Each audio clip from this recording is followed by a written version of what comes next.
introduce different ways of viewing veganism.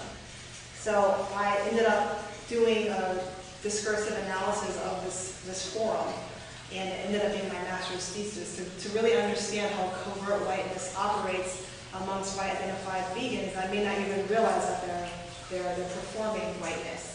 And on the forum you can see that people are identifying, I'm a white vegan, and this is how I feel, I live in Canada, I'm a white vegan and I live in Germany, and they all seem to be not connecting to why it's important to not think that you live in a post-racial society, but to actually have a color consciousness around not just veganism, but anything you engage in. So that was an interesting challenge that I actually turned into a thesis. And other challenges I've had is when I went to Pitt University a few years ago, I talked about how veganism can be used as an anti-racist tool and as a tool to prevent young brown and black youth from entering the prison industrial complex. And I used bell hooks as an analytical framework, and I showed how these 19 boys were put on a plant-based diet for 4 weeks. There were these boys in Miami, and they were in a rehabilitation center. They were adjudicated youths. So I talked about that, and I actually didn't bring up animal rights at all. So at the end, one of the audience members was clearly upset, and she expressed herself that she was white identified, and she told me I should have been talking about animal rights. And she was clearly upset that my perception of veganism didn't align with her own. And I had also put in my talk about these boys who had been put on a plant-based diet and how the diet actually ended up making them have better grades. And the woman who put the boys on the diet couldn't get funding for it. And I had proposed using qualitative data that it's hard in a country where they profit off of the prison industrial complex to convince the government or certain organizations to actually fund a program that helps brown and black youth not go into the PIC. And this woman's response to that was that I was paranoid, I was kind of conspiracy theorist.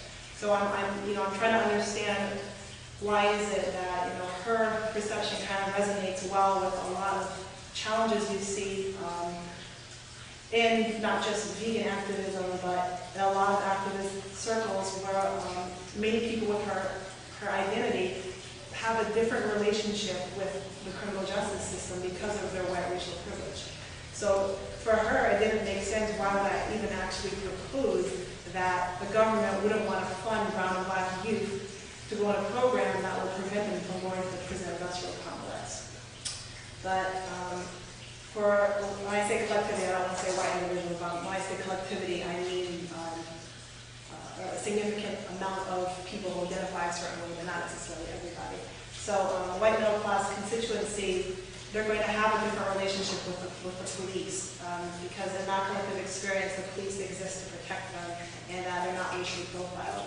But my twin brother, who was pulled over twice in 1 week for driving to his startup internship in a white neighborhood, he has a completely different relationship. So for him, it's not even second guessing that the government would be out to get him as a black man and not support alternative ways of healing. So that was one of the interesting challenges I had is her and getting other responses like that via email, this constant resistance to considering how race plays into not just vegan activism, but food politics in general. And another example I want to give with the challenges of kind of looking at race in veganism or animal rights, when I went to speak at Princeton to talk about is there a problem with positioning racialized minorities in pictures next to non-white animals that are, non-human animals that are suffering. And PETA had the Animal Liberation Project. I was on a panel with Peter Singer and Russ Neely. They're professors at Princeton. And a lot of their understanding of animal rights come from what I perceive as a Eurocentric philosophical background. And I just kindly asked them, do you think you should reflect on what it may mean to actually be white and male, socialized, racialized, gendered that way, and how that actually affects how you perceive animal rights and veganism. And I was told by both that I'm ruining the pureness of ethics and morality by even questioning that. So, and Professor Neely's, I have this all video recorded, I'm not going to do this up. In his perception, my question was ludicrous because European philosophy, if you use that logic system, it doesn't matter how you've been racialized or socialized or gendered. it doesn't matter. So it was interesting that my question wasn't even considered.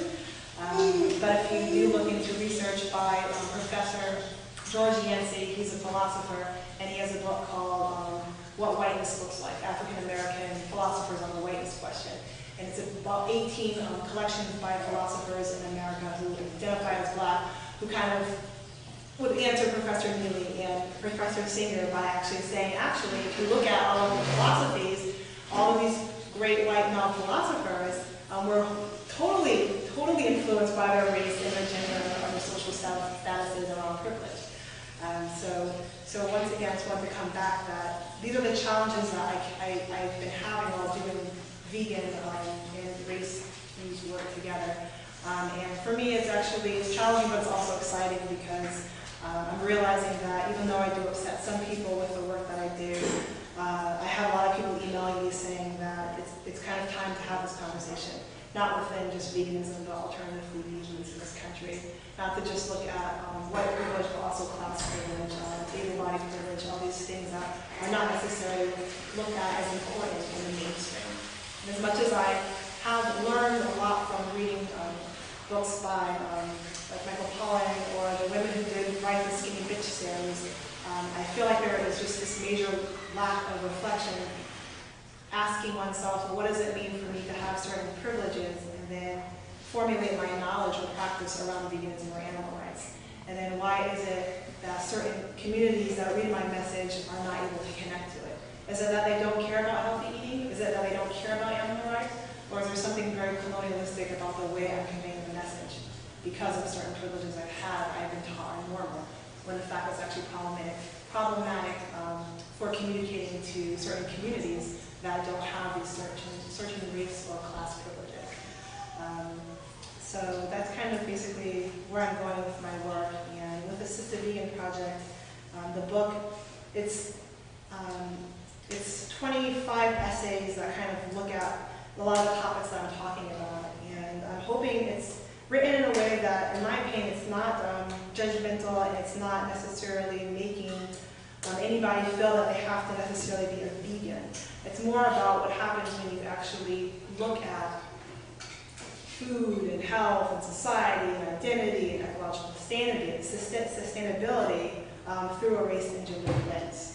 So what does this look like, and why is it for Black women? Why is it veganism tends to look, first and foremost, look like health disparities activism? So this book has chapters that talk about that. And I'm not sure if you want me to read more or if you'd like to ask questions. This is my second book event, and I'm being transparent. I'm telling people that I'm getting used to just trying to figure out what the audience needs or wants when I'm reading. Should I read more chapters? Should I talk more about the project, or does anyone have any specific concerns or questions?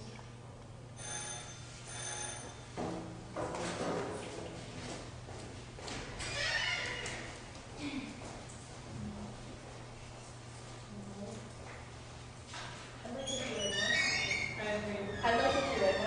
Okay.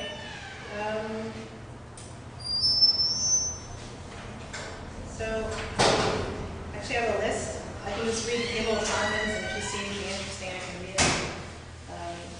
So I have a chapter about the food and sex link, how what you eat will actually make your sex life better, or not so good. There's poetry. There's an essay about linking the civil rights movement and that message to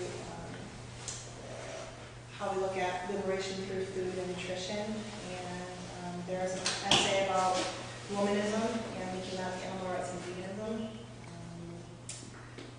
I can just keep on. No? Okay. So I'm going to read an excerpt from Adama Mweja's chapter called The Fulfillment of the Movement, and she's actually my favorite of the contributors.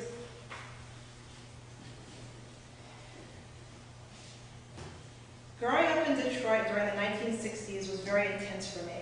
My sensitivities more than likely stemmed from the fact that I was born with a hole in my heart that was not discovered or corrected until I was